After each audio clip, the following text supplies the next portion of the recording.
Oke anak-anak, setelah kita belajar tajwid, kita lanjutkan untuk surah Ad-Duha, melanjutkan surah Ad-Duha yang kemarin.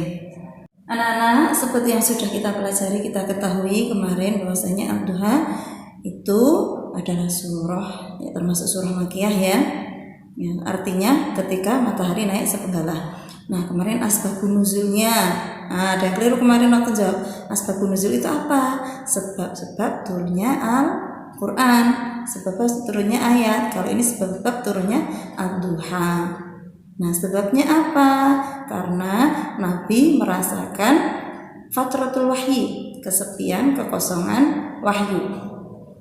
Udah naik sepenggalah udah lumayan tinggi, bagus. Kalau kita di lewat perkampungan, pedesaan kayak gitu, kadang kita melihat indahnya matahari melewati samping-samping pohon, itu kita lihat indah ya. Nah seperti kayak itu bayangannya, kayak indah gitu. Walaili idza saja, ketika malam sunyi kita terbangun doa tahajud, itu enak suasananya untuk berdoa. Kemudian ayat 3, ma watta'aka rabbuka wa ma qala, Allah menenangkan Nabi Muhammad bahwasanya kamu tidak ditinggalkan oleh Tuhanmu, ya. Tuhanmu, Allah tidak meninggalkan Nabi Muhammad dengan cara ini, menghibur Nabi Muhammad dengan menurunkan surah Ad-Duha. Makanya ketika misalnya kita selesai mau khatam gitu ya, khatam Al-Quran, kemudian kok kita baca takbir, apa ceritanya apa ya? Salah satu ceritanya itu Nabi Muhammad saking gembiranya membaca takbir Allahu Akbar, Allah sudah menurunkan kembali wahyunya. Nah makanya itu dilestarikan sampai sekarang. Kalau kita hatam selesai 30 juz, kemudian dari Ad-Duha ke bawah kita baca takbir Allahu Akbar, itu seperti itu.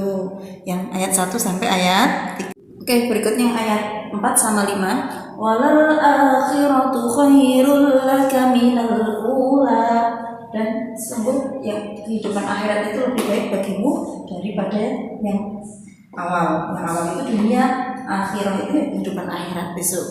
Wala sawfa yu'tika rabbuka fatawdu, dan akan Allah memberikan kepadamu dan kemudian diridhoi. Ini aspek akhirat ya. Jadi kalau kehidupan akhirat itu lebih baik daripada kehidupan dunia, karena akhirat itu lebih kekal daripada kehidupan dunia. Kemudian nanti di akhirat nanti kelak besok setelah kiamat akan ada surga bagi orang-orang yang beriman, diiming-imingi surga yang sangat indah di dalamnya. Ya, berikutnya ayat 6, 7 dan 8 ini tentang Nabi Muhammad ya. Nabi Muhammad sallallahu alaihi wasallam ya. Alam yajidka yatima fa'awa. Alam yajidka, bukankah Allah menemuimu yatimam fa'awa? Bukankah Nabi Muhammad itu ditemui dalam keadaan yatim, fa'awa, maka ditumbuhkan orang-orang yang hati orang-orang untuk mencintai Nabi Muhammad, di mana Nabi Muhammad ketika lahir dalam kondisi yatim, kemudian dirawat Halimatus Sa'diyah ya, kemudian kembali ke ibunya, ibundanya Nabi Muhammad. Setelah ibundanya meninggal, diasuh oleh kakeknya meninggal, diasuh oleh pamannya, selalu ada yang mengasuh gitu ya. Kemudian wa wajadaka dhallan fahada, dan menemuimu dalam kondisi bingung. Nabi Muhammad bingung, belum punya petunjuk. Fahada, maka diberikan petunjuk yang berupa Al-Quran. Wa wajadaka ailan fa'auna, dan Nabi Muhammad dikayakannya apa? Ditemukan dengan istrinya yang seorang saudagar kaya di Arab ketika itu yang namanya Siti Khadijah. Jadi ceritanya tentang Nabi Muhammad. Oke, berikutnya ayat 9 dan 10 ini aspek sosial ya. Fa'ammal yatima fala taqhar ya. Maka terhadap anak yatim itu tidak boleh menghardik, tidak boleh disia-siakan. Wa ammasaila fala tanhar, begitu juga terhadap peminta-minta, itu tidak boleh disia-siakan, dihardik, kemudian malah diusir. Peminta-minta ya berarti kita kasih, itu kan kita berbuat baik terhadap anak yatim, peminta-minta, termasuk aspek sosial. Kita berbuat baik kepada orang lain, menolong orang lain.